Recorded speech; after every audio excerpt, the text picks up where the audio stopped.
Qué lindo se ven los caballos en los campos del Parque de Bragado.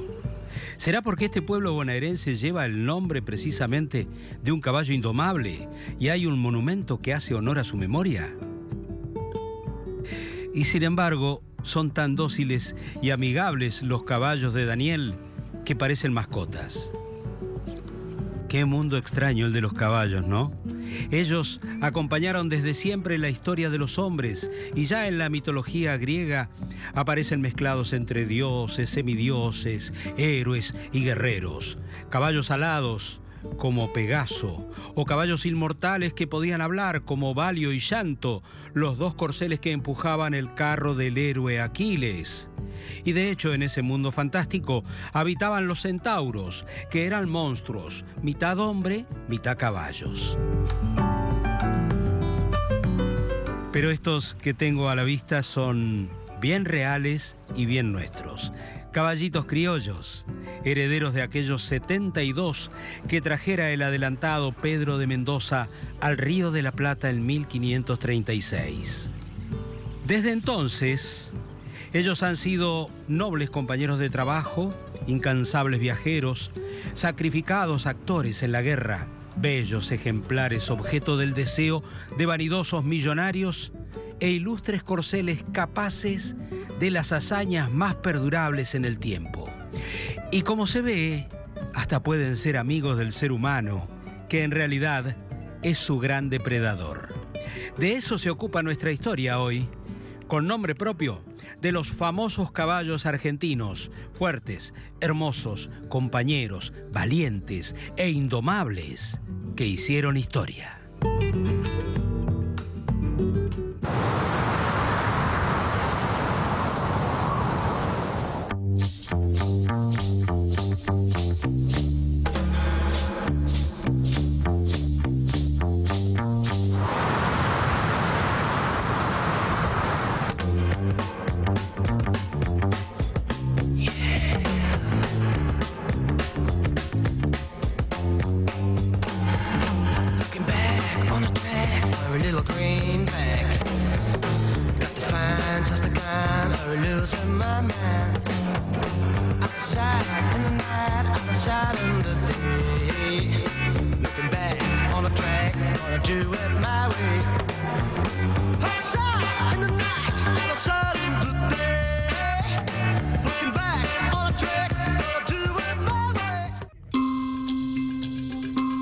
Yo soy un tipo de ciudad.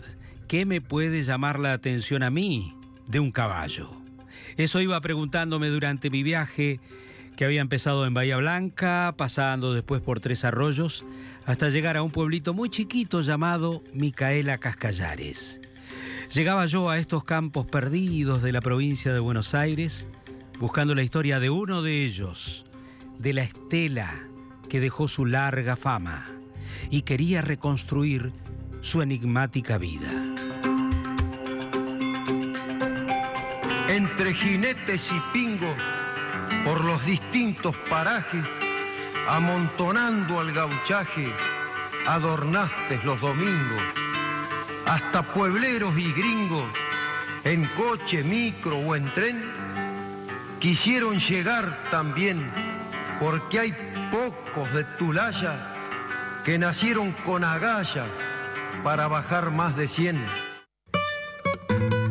La primera vez que escuché hablar del legendario pingo llamado El Zorro fue en un campo de Dolores, mientras yo y otros periodistas cubríamos el crimen del fotógrafo José Luis Cabezas, y un día de primavera nos juntamos todos, asado y doma de por medio, para hacer un programa contando la vida de los gauchos. Allí fue que me habló el Chino Velázquez, payador y jinete famoso en la llanura pampeana.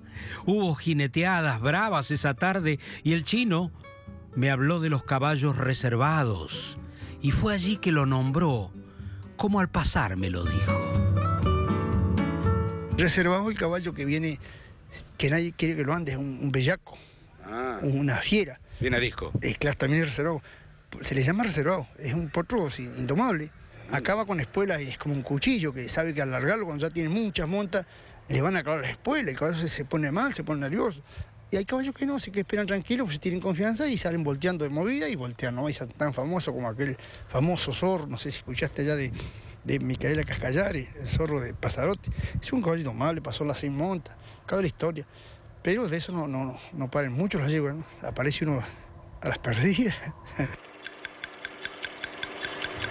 Y ahora que di con las filmaciones y fotos que testimonian su fama, veo que no era su porte, su belleza, no, nada de eso.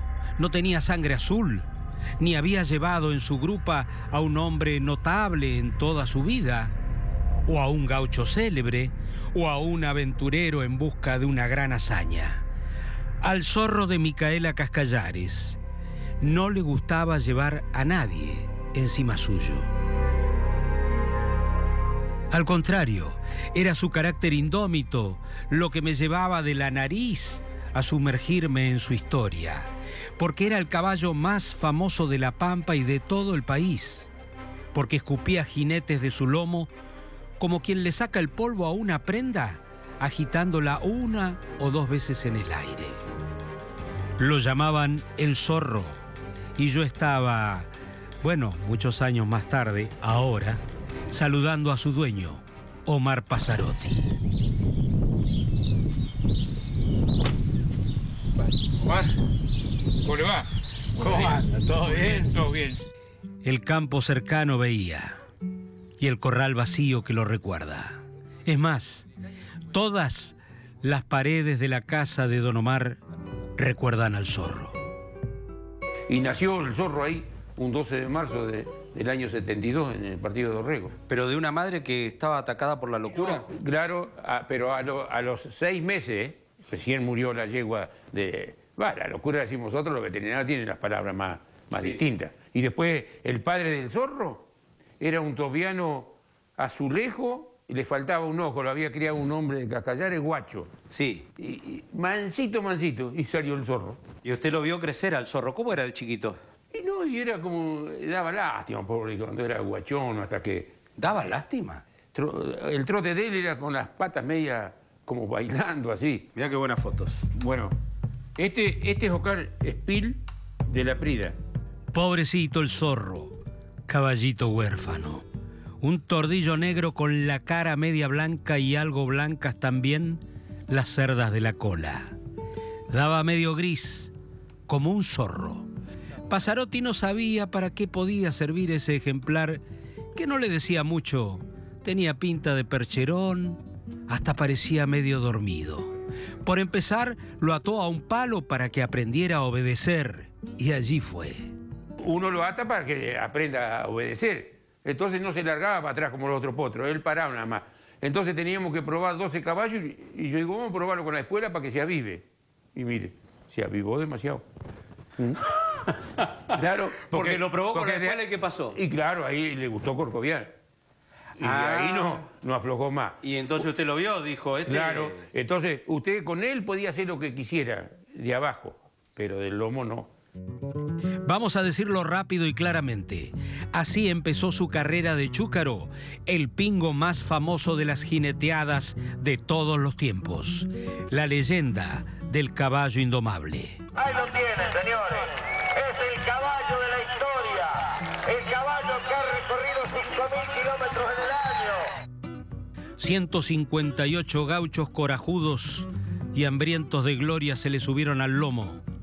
Todos mordieron el polvo, aunque hay cosas enigmáticas en su vida que ya habrá tiempo de aclarar. Fuera de los campos de pelea, según Omar, el caballo era el más mansito de la tropilla, que se llamaba los Tigres de la Llanura. Si hubiera vivido hoy, estaría acá alrededor porque le gustaba la conversación, escuchar. Él vivía acá alrededor. ¿Cómo le gustaba escuchar? Sí, no sé.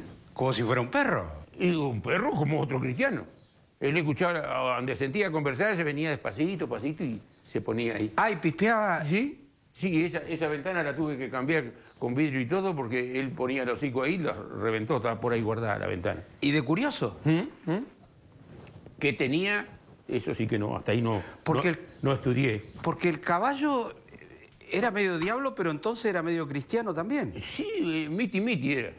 Miti miti. Sí, porque él entendía todo. Conocía el auto. Si yo no llegaba, no descansaba. Una vez los mandé acá a Pasma, un pueblo acá cerca de Juárez. Sí. Y llegué y digo, ¿descansaron los caballos? Sí. ¿Cómo descansaron? No, dice, durmieron ahí parados. Digo, ¿y no se echaron? No, digo, entonces no descansaron. Y llegué yo y se acostaron todos y el zorro los cuidaba a todos. Y después se acostaba él y todos lo cuidaban al zorro. O sea que era un líder natural. Claro. Pero el caballo tenía algo especial. Y sí, pero ¿y qué? ¿Qué era? ¿Y si no lo sabe usted? Claro, por eso yo le pregunté al veterinario qué era eso y no supo tampoco explicarme. Lo que memorizaba bien el caballo era la estrategia para los jinetes, o acaso el golpe de rebenque cruel, o el dolor por el filo de las espuelas. Vaya uno a saber si fue genético o no. Pero fueron 19 años de peleas, de batallas, y por 7 provincias argentinas. ¿Jinetes buenos lo montaron al zorro? Y todos los mejores, porque me dijeron, ¿por qué no? Dígame, ¿quién? Y poniéndole en premio especial, No, Tucuta Chan, el primero. Después Ismael Santamaría, que es de acá de Cacharí. Después lo montó el pampeano Rafael Otamendi. Después vino Ignacio Reynoso de Santa Fe. Después muchachos de acá de Dorrego, Aníbal Guerrero. Todos eran jinetes de primera, ¿eh? Buenos jinetes. Claro, después de Madariaga, Chito Maldonado, Carlos Tochi, Ramón Tao, el Negro Lima. Y todos perdieron. Todos perdieron. ¿Todos perdieron? Qué tema polémico. Eso lo vamos a ver, pero después. Ahora voy a hablar de los jinetes, porque la historia de un caballo de doma bien bellaco no se puede contar bien sin la experiencia de un jinete, ¿no es cierto?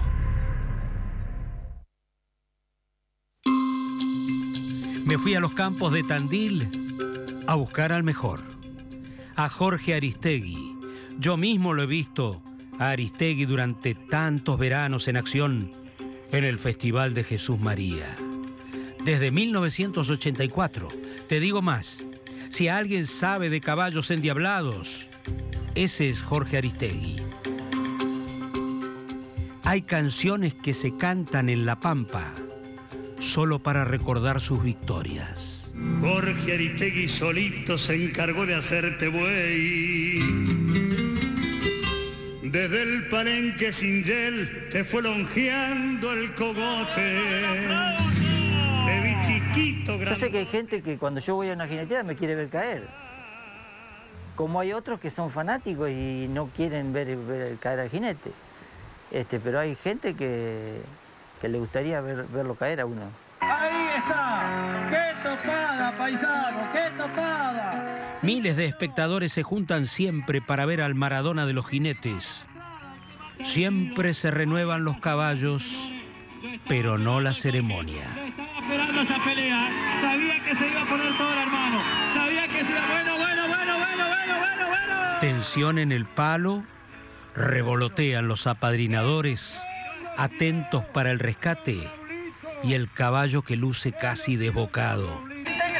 Campana, 8 segundos eternos, con el corazón en la boca. ¿Podrá ganarle el hombre al animal?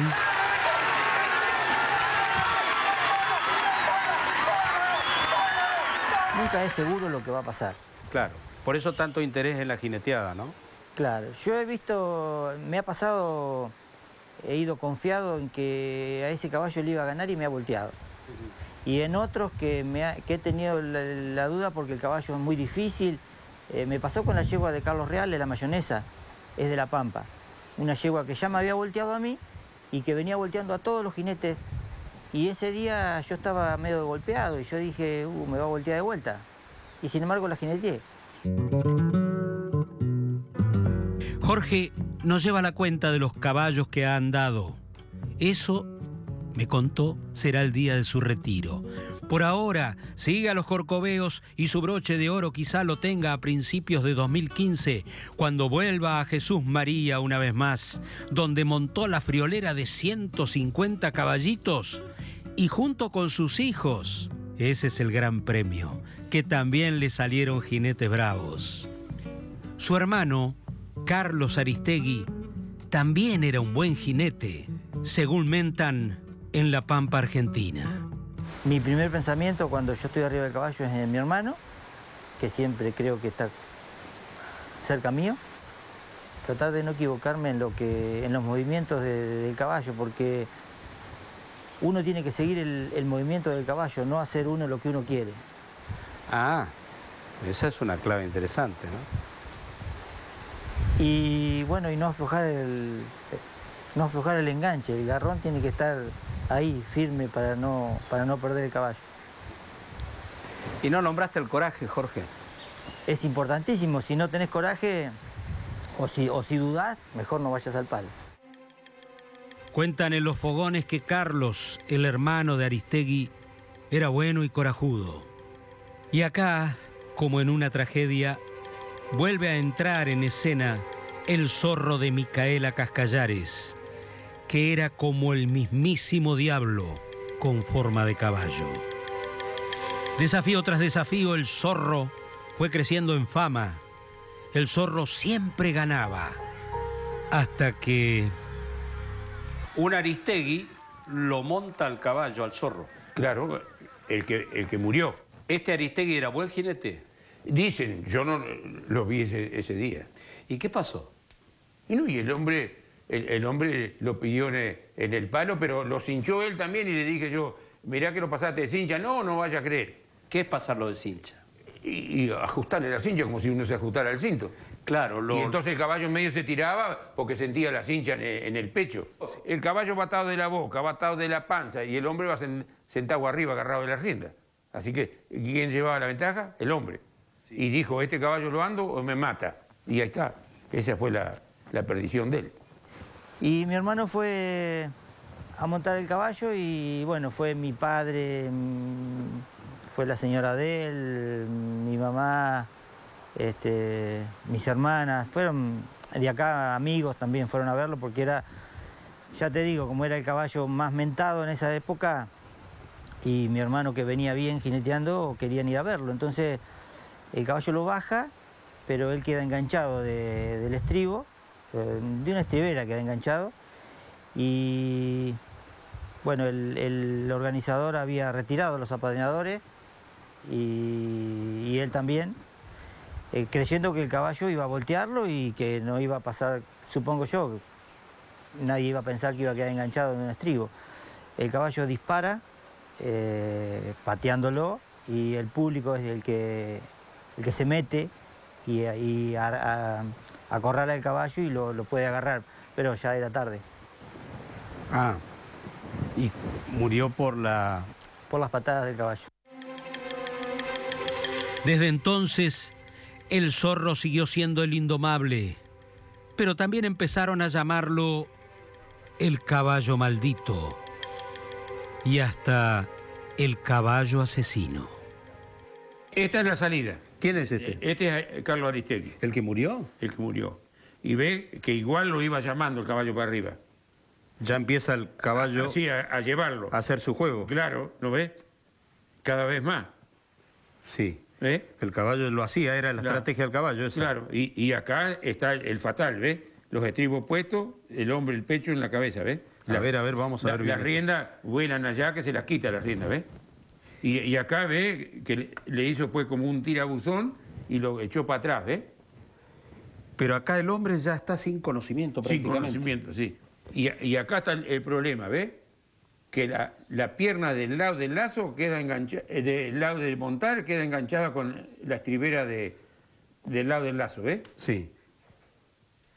Esta es toda la secuencia. Claro.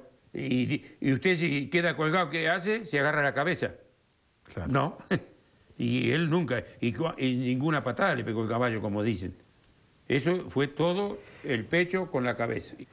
Por esto se hizo la fama que después lo llamaban el caballo asesino. El asesino. Inevitablemente, amigos, el destino cruzaría las vidas de Jorge Aristegui y el indomable zorro de Micaela Cascallares. Hace 20 años que hago este programa y aunque no entiendo mucho de caballos, sí que me han contado proezas de pingos colosales y donde la tragedia se llevó al cielo a un par de cristianos bien montados y otros pudieron salvar su pellejo. Tal vez conozcan allá en la cordillera de Chubut esta historia del famoso Malacara. El caballo es el héroe del pueblo de Trevelín que está muy cerquita de Esquel y su tumba, una gran piedra, es motivo de veneración para todos. Para los que no lo saben, ahí se las cuento. Esto ocurrió cuando los galeses venían desde la costa buscando oro en la cordillera y un grupo de ellos, liderado por el gran pionero John Evans, fue cercado por los indios, que en ese momento estaban medios cruzados con los blancos porque eran los tiempos de la conquista del desierto. Los indios masacraron al grupo, pero Evans pudo escapar. Esta hazaña fue posible gracias al Malacara, según me contó su nieta, Clary Evans.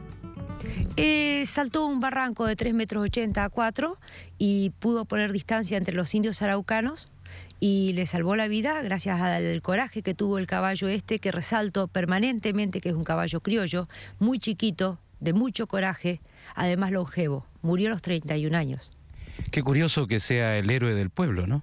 Sí, porque siempre por lo general somos los seres humanos los que nos tenemos que destacar, pero en este caso mi abuelo en su memoria dice que él iba abulonado a la montura y no atinó a hacer nada. Todo lo hizo el caballo.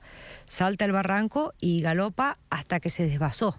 Galopa 2 días y 2 noches y como no tenía herraduras pierde los vasos en la correría, pero pone a salvo a mi abuelo y por lo tanto alertó a la colonia. Y la de Gato y Mancha, los 2 caballitos criollos que viajaron desde Buenos Aires hasta Nueva York en una travesía que no tiene parangón en la historia. Yo he visto las tumbas de estos nobles pingos en los pagos de Ayacucho, en la estancia El Cardal de don Oscar Solanet. La matera de la estancia de don Solanet es como un homenaje a Gato, Mancha y al jinete que los llevó en ese raíd histórico, el suizo Aimé Félix Schifeli. Es curioso, pero este suizo no era gaucho. Es más, era profesor de educación física y de hecho apenas sabía montar. Y fue ensillado sobre 2 caballos viejos que tenían 15 y 16 años. El viaje, que empezó en 1925, demoró 3 años y 5 meses en llegar a Nueva York. Y Gato y Mancha cruzaron la cordillera y atravesaron salinas, pantanos, selvas, montes. Anduvieron entre tribus salvajes y dictadores de Latinoamérica en medio de países en guerra. Durante el viaje cruzaron varias veces la cordillera de los Andes. En Nueva York pasearon por la Quinta Avenida en medio de una gran multitud. Gato y Mancha recorrieron 21.500 kilómetros, la distancia que separa Buenos Aires de Nueva York, y conquistaron el récord mundial de distancia. Después de los honores, Schifeli y sus caballos llegaron tarde a tomar el buque que los devolvería a la Argentina. El barco se llamaba Vestris y se hundió en el Caribe una semana después de zarpar de Nueva York. Lo que es el destino, ¿no? Los caballos y el jinete se salvaron milagrosamente de la muerte. Sus restos están en la estancia de Ayacucho. Y el jinete también. Pero los cueros de Gato y Mancha están en el Museo de Luján, en las afueras de Buenos Aires, embalsamados para los tiempos.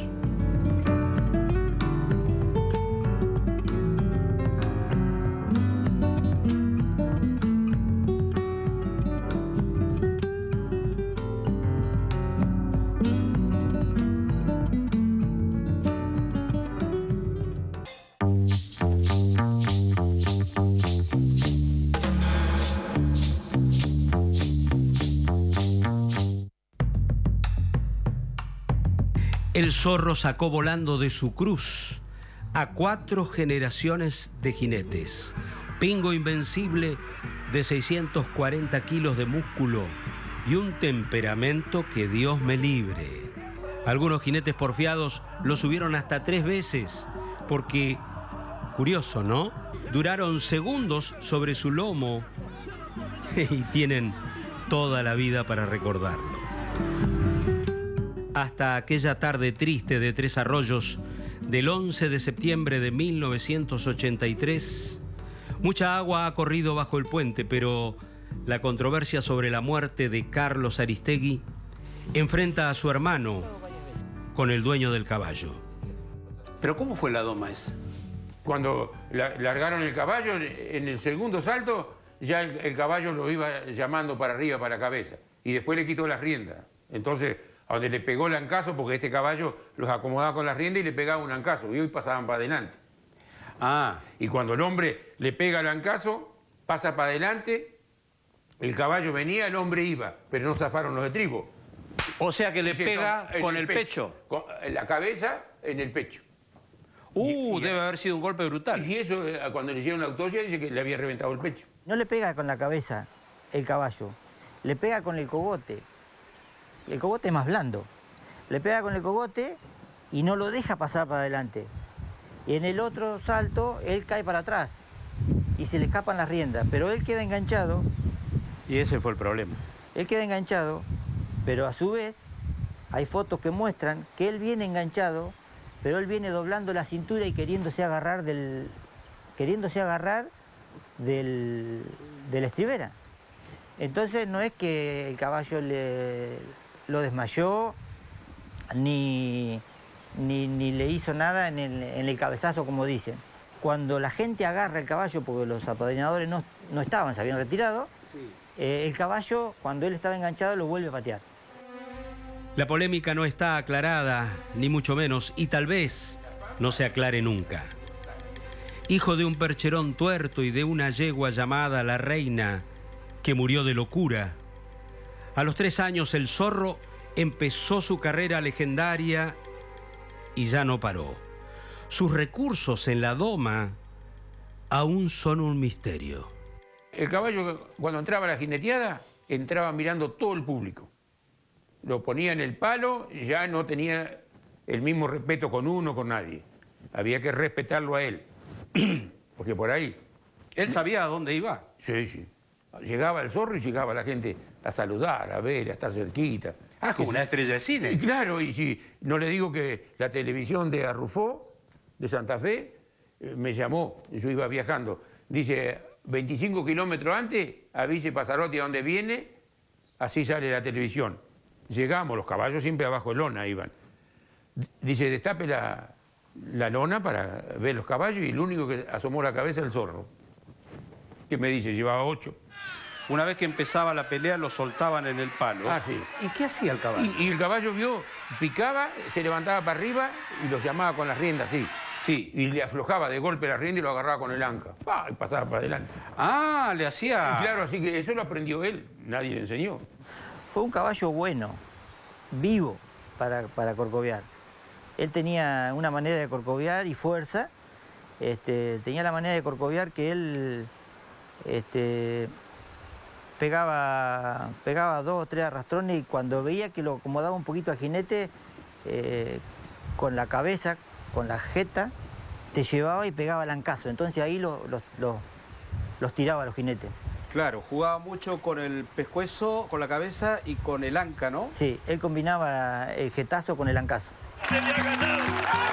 En 1985, Jorge Aristegui ya era considerado en los campos de doma como la estrella más encumbrada. Y todo el mundo tenía en mente algo que iba corriendo de pueblo en pueblo. El mejor jinete tenía que probarse con el mejor caballo. Para más datos, Jorge ya había ganado en el prestigioso Festival de Jesús María. Al año vuelvo a ganar y en ese año 85, ya con 2 títulos, se da la oportunidad de poder montar el caballo en Necochea y bueno, un 24 de marzo del 85. Se juntaron entonces por primera vez un caballo legendario y un jinete que estaba en su mejor momento, ¿no? Sí, bueno, ante la cantidad de gente que yo jamás hubiese imaginado que iba a haber tanta. ¿Cuántos? Más de 20.000. Bueno, Acá voy a parar un momento con la historia porque eventos casi, no iguales, pero casi de igual magnitud, yo los he vivido, por lo menos en lo ceremonioso, aunque parezca mentira, en otra latitud del país. Fue en Salta. ¿Saben quién fue el Tri-Tri? Un flete legendario del norte, nacido entre cerros y valles, y que tenía 23 años cuando me invitaron a ver su última jineteada. Era un azulejo con ojeras de pirata que a lo lejos parecía manso como un burro.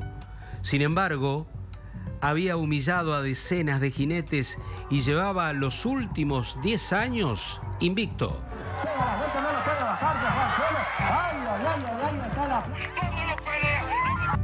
Me acuerdo que fue una fiesta grande en la sociedad rural y claro, se decía que menos de 10 gauchos habían aguantado sus corcoveos sobre el lomo. Y miren qué cosa, de todos ellos, el caballo se había tomado revancha. En la segunda, los tipos fueron al piso.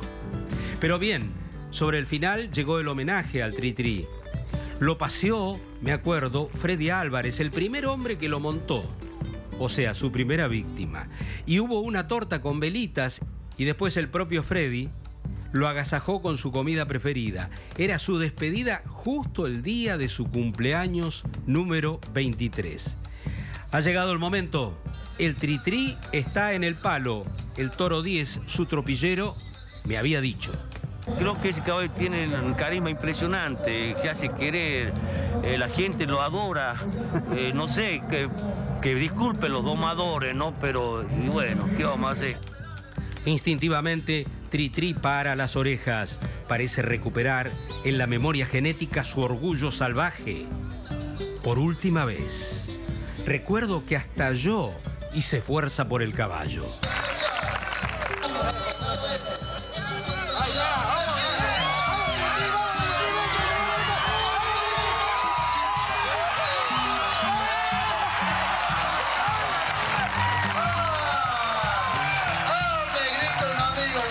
Tri-Tri gana su última doma y el público delira. Y el tropillero que me dijo orgulloso. En una palabra, ¿cómo lo definís al Pingo? Lo único que le faltó a este caballo, hablar, porque seguro que era doctor. Hay caballos especiales, digo, ¿eh? Siendo muy joven me mandaron a cubrir la meteórica carrera de Telescópico, algunos se acordarán. Ese Pingo que ganó todo con la monta de Marina Lescano. Fue algo así como Yatasto en su tiempo, ¿no? Que era llamado el caballo del pueblo, que siempre con la monta del insuperable Leguizamo ganaba por una cabeza. El Leguizamo, viejo el peludo nomás, ya está el puntero del pulpo a la par. El Leguizamo al trotecito nomás, y el pulpo cruza el disco triunfal.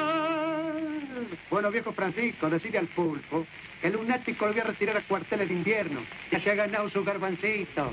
Aunque, como se escucha al final, se llamó Lunático, el caballo predilecto de Carlito Gardel. Pero pocos conocen la carrera de Invasor, nacido en Argentina en el Ara Santa Inés en el 2002. Está bien que su carrera la hizo en Uruguay, donde ganó todo, y después fue vendido a Estados Unidos.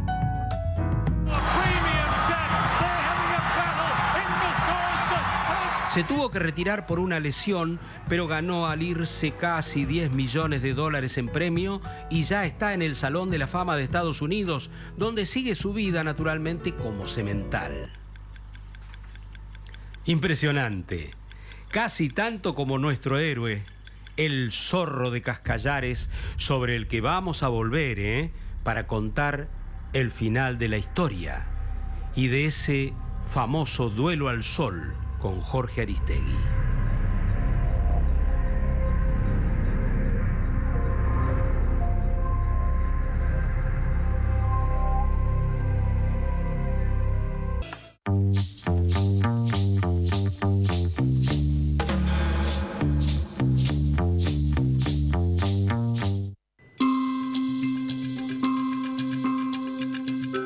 Cuando decidí hacer esta historia con caballos, descubrí que había una ciudad en la Argentina cuyo nombre era un homenaje a un caballo.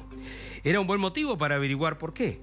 De modo que me fui hasta Bragado a unos 200 kilómetros de Buenos Aires, ciudad de 42.000 habitantes, típica de la pampa húmeda con sus recursos agrícolas y ganaderos.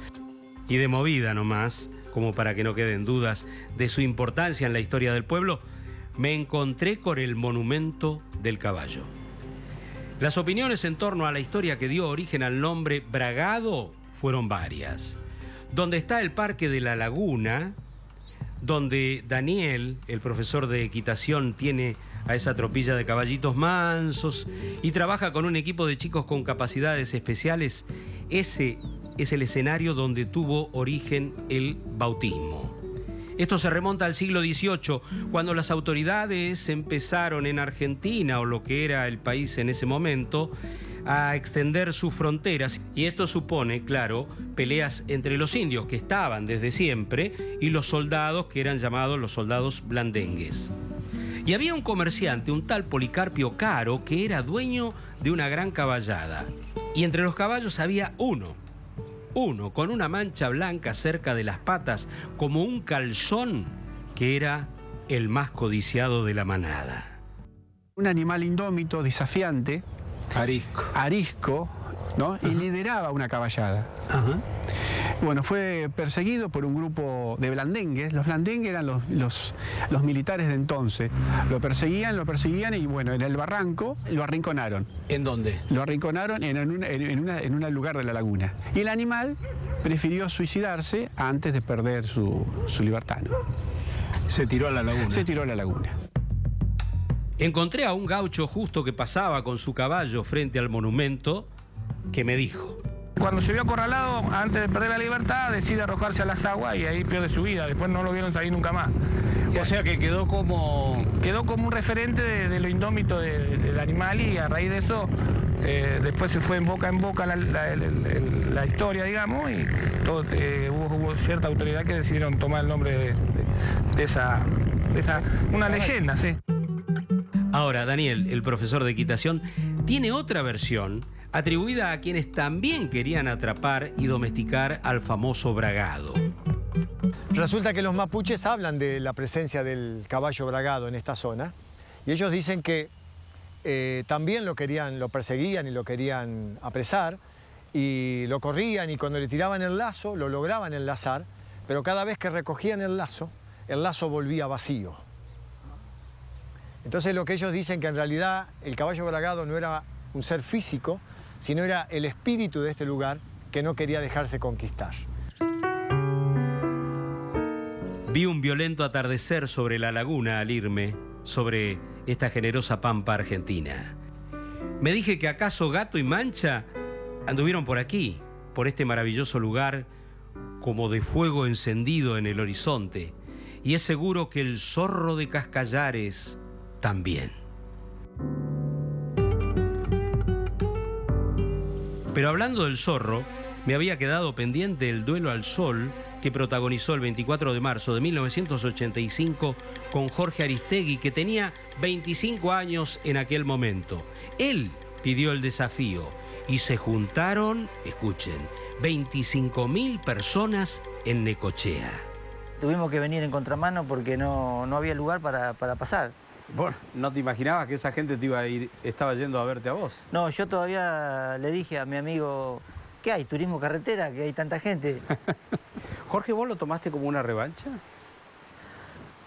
No, en un primer momento yo lo que quería era saber si yo, jinete, podía contra el Tordillo, que era el caballo más famoso de la historia o del momento, y todo jinete quería montarlo, y entonces quería la oportunidad yo. Así que, por lo que había pasado con mi hermano también, quería montarlo, no por venganza, sino por saber si yo lo podía jinetear o el caballo me podía ganar. Pero todos iban a ver la revancha, a no engañarse. Y hubo problemas para ponerse de acuerdo entre las partes. Lo pidió para montar, pero de las clinas, no quiso montar con ninguna cosa. Porque ese día que lo montaron de las clinas, era de las clinas. Vino él acá, le enseñé el caballo, las clinas que tenía, dijo, con un tientito en el cogote, y cuando llegó ahí pusieron 10 guardaespaldas en el palenque, levantaron la policía y le pusieron medio ramplón entre las paletas de la soga y lo ahorcaron al caballo. ¿Qué es eso, medio ramplón? Una soga entre la paleta y el cogote. Eso se llama ramplón. ¿Y para qué le sirve? Y con eso me ahorcaron el caballo. Le aprietan la vena, ¿vio? Y lo peor que no sé qué le echaron en el lomo, que perdió el penacho del caballo. Llegó el momento, hubo que hacer el desfile, la presentación. La gente que gritaba que quería que ganara yo, otros gritaban para el caballo. ¿En serio? Sí, sí, sí. Ah, parecía Ford Chevrolet, eso. Sí, no, es así. Había 25.000 personas y ¿cómo se dice? El organizador, ¿cómo se dice? Sí. Bueno, ese, cuando entró el zorro, levantó la policía. Ante 25.000 personas levantó la policía. Y la policía... Que se vaya la policía. Sí, subió al escenario la policía y dijeron que no podían actuar. Y era para que me mataran el caballo, porque ahora hay alambre todo alrededor. Y antes no había. Se hacía un surco nomás. ¿Pero para qué? Para que mataran el caballo. ¿Por qué lo iban a Por matar? la muerte del otro Aristegui.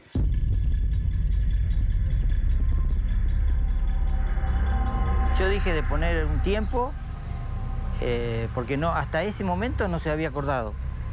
Pero antes de salir dije de poner un tiempo, porque ya en Jesús María se montaba con tiempo. No, claro. Acá en la provincia no se acostumbraba a eso. ¿En Jesús María cuánto dura la monta? 8 segundos. 8 segundos. Sí. Ahí vienen los apadrinadores y ya te rescatan. Y te sacan cuando toca la campana. Cuando toca la campana. Entonces el tropillero dijo, no, dice, no hay problema. Que cuenten 40 metros que total no va a llegar. Entonces, bueno... ¿Eso dijo el dueño del caballo? El dueño del caballo antes de largarlo. Aristegui eligió la monta más difícil, crina limpia, donde el jinete se agarra del pelo del caballo con una soguita nomás que va alrededor del pescuezo del animal. Pero la doma entra aquí en un tramo muy confuso porque en realidad hubo 2 domas ese día. Así fue la primera, según el dueño del zorro. Lo pide en el palo, sí, y el caballo, a donde fue a mover, le pegó un lomazo y cayó el hombre. Y al sentirse ahorcado el caballo, se cayó para el otro costado. Se cayó también el caballo. No, el hombre y el caballo. Entonces no, digamos, claro, fue una doma falsa. Sí, y entonces se lo di de vuelta para salvar el caballo. Eso no duró nada.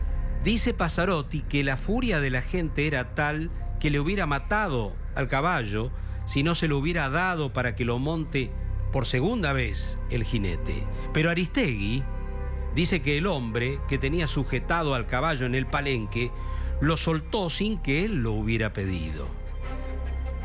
Pero yo antes de hablar, el caballo se asienta y les quita la soga al tropillero y se volea.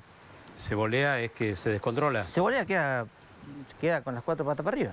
Ah, ¿y ahí qué pasa en ese Y caso? yo lo tengo que soltar, porque venía el apretón, entonces yo alcanzo a soltarlo. Entonces el tropillero dijo, bueno, listo, ya está. Y no, digo yo, no, ¿cómo ya está? Si yo no lo pedí. Solo hay un par de fotos de este episodio. Todo duró escasos 3 segundos. Ante la presión de miles de personas, se repitió el desafío. ¿Y qué pasó ahí? También son voces encontradas y la polémica no termina. Cuando el caballo se acomodó, yo lo pedí. ¿Y entonces? Ahí salió bien y bueno, se cumplió el tiempo establecido, entraron los apadrinadores y me sacan de arriba a mí. En las pocas fotos que hay, se ve al jinete sobre el zorro y cuando los apadrinadores, supuestamente después de durar lo que tenía que durar, lo sacan y lo llevan en andas. Pero Passarotti cuestionó todo. Dice que algún líquido extraño le tiraron sobre las crines al caballo, que lo adormeció o algo parecido, que la cincha sofocó al caballo y que la cercanía de la gente impidió al zorro desplegar toda su furia. Y después decían que lo habían dado. No, que lo van a dar. ¿No lo domó? Y no, eso no es domar. ¿Pero qué pasó en esa doma? No entiendo bien. No, ella fue una doma, ¿cómo se dice? Que no sirve para nada. ¿Vos lo domaste al caballo entonces? Sí, yo lo jineteé. Esa era la primera vez que el caballo, según toda la gente de ellos y de la historia del caballo, que era la primera vez que un jinete se le quedaba arriba a ese reservado. La verdad es que también fue la jineteada más rara de la historia. Pero eso no le quita mérito ni al mejor jinete ni al mejor caballo. Esta historia ya es folclore. Aquí la realidad se mezcla con la leyenda y corre libre ya por los fogones, por las estancias, por las pulperías, por los pueblos y las ciudades. ¿Qué más quieren saber?